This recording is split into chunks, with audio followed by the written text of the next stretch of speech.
Hi, Dr. Lisa Thompson here, and on this episode, The Doctor is In, we're going to be talking about the 7 key engagement ranking factors that Google looks at in order to give your website more attention and getting it on page 1 of the search engine rankings. Now, in SEO, there are 3 key factors Google looks at. Number 1, the content has to be unique. Number 2, it has to be relevant. And number 3, it has to be engaging. And it's moving from, not having so much about keywords as it is about engagement. Ever since Facebook and Twitter and all these other social media networks came on the scene, engagement is the key factor that is going to get you on page 1 of Google. Now, in order to do that, there are 6 factors within engagement that Google looks at to determine what they deem content as engaging. Now, I learned this 10 days ago when I was on a webinar that was hosted by my good friend and content marketing specialist, Norbert Orlowitz. So get out a pad of paper and a pen. Here are these 7 key ranking factors. The first one is the click-through rate. Number 2, scroll depth. That means how long does it take for someone to scroll through your article or blog post. The shorter the blog, the shorter the scroll depth, that is going to affect your rankings in a negative way. Number 3, how much time do your readers spend on your page? And this is where you want to make sure you're having content that has infographics, videos, images that are going to keep their eyes on your page.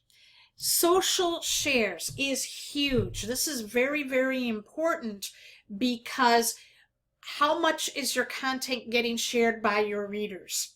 And that's going to play also a big role. Backlinks. Backlinks are, does your blog post link with other web pages or posts? And what they really look for is, backlinks that are internal where you're linking your blog post to other posts within your website, as well as high domain authority websites, which are external backlinks. And external backlinks would be if you're linking your blog post to maybe an article on Wikipedia. If you were doing a book review on Napoleon Hill and you went and you found Napoleon Hill on Wikipedia, Wikipedia has a high domain authority. So you would want to make sure that you're linking your site to Wikipedia. So backlinks play a role. Bounce rate.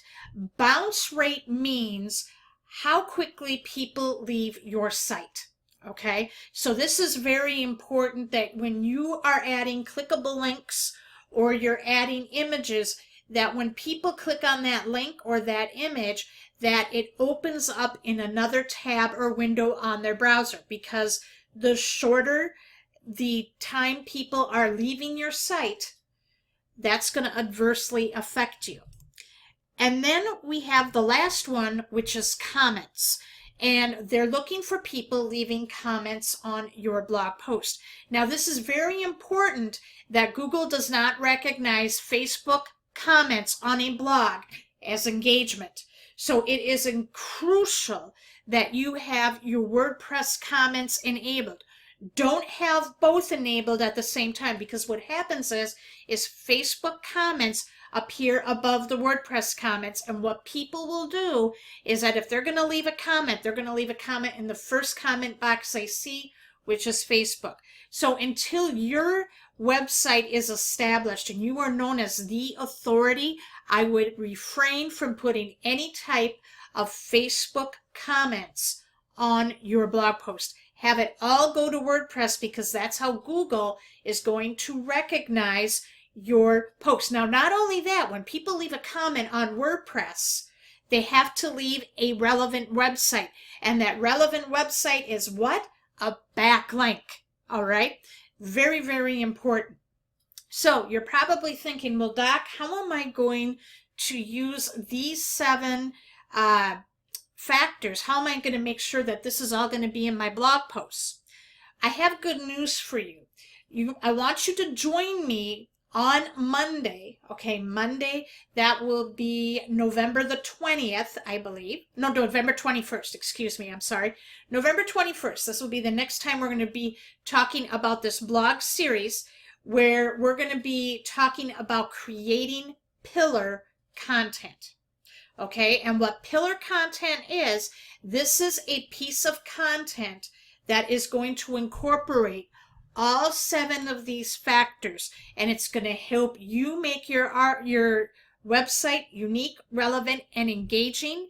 And Google's going to recognize that, and it's going to increase your chances of getting on page 1 of the search engines. Okay, very, very important, because you know SEO. The best thing about SEO is that if you can get it on page 1 of Google, you're going to get organic traffic coming to you, and you don't have to worry about any major advertising, especially in the beginning. Did you find this video helpful? Leave a comment and share. And today is the very last day that you can get Ray Higdon's 3-minute expert course. If you want to know more about this course, this is the ultimate and most complete blogging course out there. This is the formula that Ray used to go from being in personal foreclosure in 2009 to generating 73 sales per day on his blog. He's a multi-millionaire using this formula. So to learn more about it, I want you to go to drlisamthompson.com/Ray interview. You can see that right up in the browser section up here. And you can watch this 23-minute interview, which Ray outlines the course. This course expires at midnight Eastern Standard Time. So you want to make sure you pick up this course, because the next time Ray releases it, he just made an announcement that he will re-release it again sometime in 2017, and the price is going to be more. So make sure you get this course, and then you tune in on Monday where we're going to talk about pillar content. Thank you so much for watching today's episode of The Doctor Is In, and we'll talk tomorrow.